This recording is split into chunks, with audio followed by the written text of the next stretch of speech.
OK, alors, on a tendance des fois à avoir des habitudes qui sont négatives, qui ne sont pas constructives.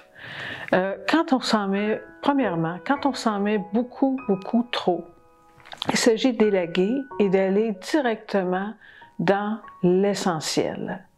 Alors ça, c'est une première habitude. On peut le faire quand on planifie notre semaine.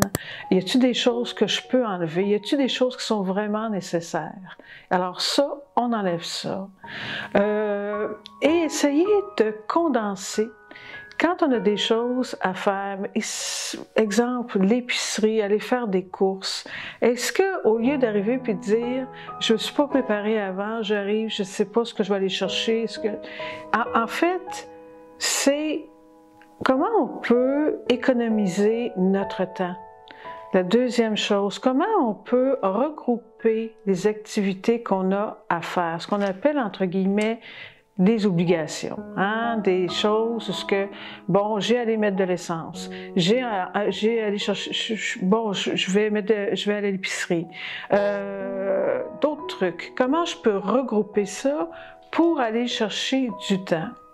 Mais l'autre truc aussi qui est important, c'est de se choisir en premier. Oui, on a des choses à faire, mais ce qui est important, c'est de se donner du temps pour soi. Et ça, il faut se le mettre dans son agenda. On met plein de choses dans son calendrier, plein de choses dans son agenda, mais c'est de se donner des rendez-vous précis pour nous-mêmes.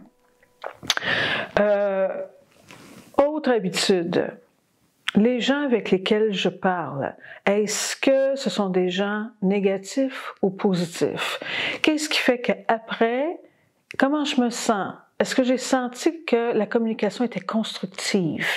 Alors, si on sent que c'est non, on n'a pas d'obligation à garder ces relations-là. Donc, c'est toujours des choix qu'on fait et qu'on renouvelle à chaque instant.